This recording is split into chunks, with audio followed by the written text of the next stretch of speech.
I'm Ian, the Cintiq repair guy. Today we're looking at a 22 HD.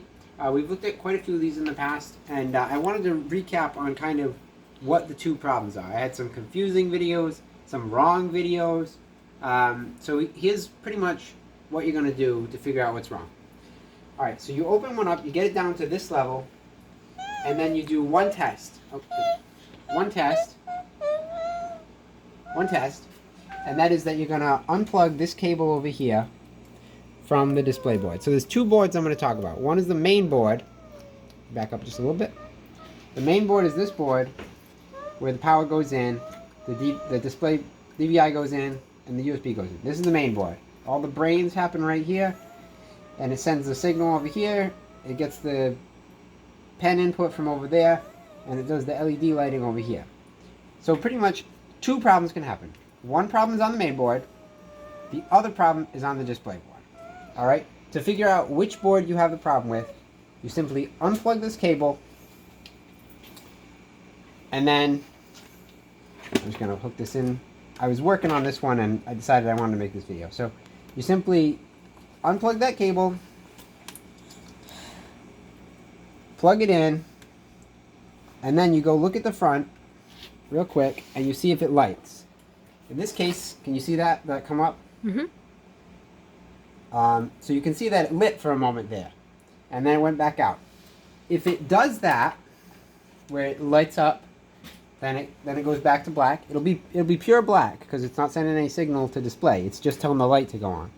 If it sends the signal for the light to go on, that means that your problem is on the display board. If you don't see any light at all, that means that the problem is on the main board. All right? So, if the problem is on the main board, then no, let's go back in. Then you're going to have to replace 5 transistors, okay? There's 2 over here. I've already replaced these. So there's one here, and that's so it's Q20, Q18. You can see the little markings that say Q nearby. Over here is Q14 right here, and then over here is Q24. All right, and then on the back there's 1 right over here, Q1.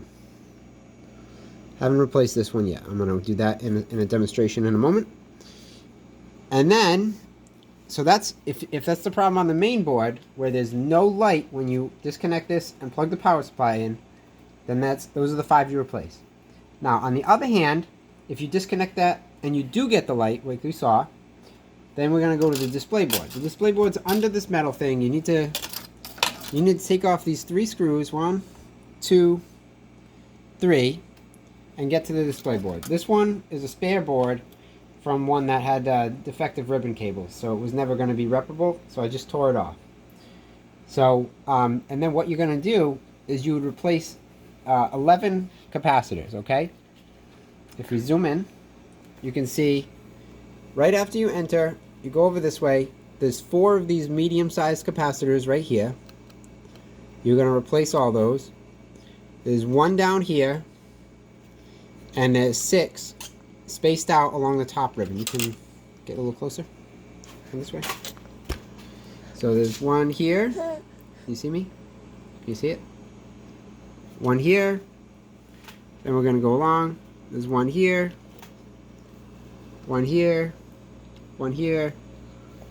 1 there. And 1 there. Now they're the medium-sized ones next to the little ones. So you basically just replace those 11, and that should fix the issue if it's a display board. So again, basically all you do is once you get to the part where you've taken everything, you've taken all the metal parts off. You can back up. You've taken all the metal parts off, and then you unplug that cable, plug the power in, and if it lights, you replace the capacitors on the display board. If it doesn't light, you replace the transistors on the main board. Done.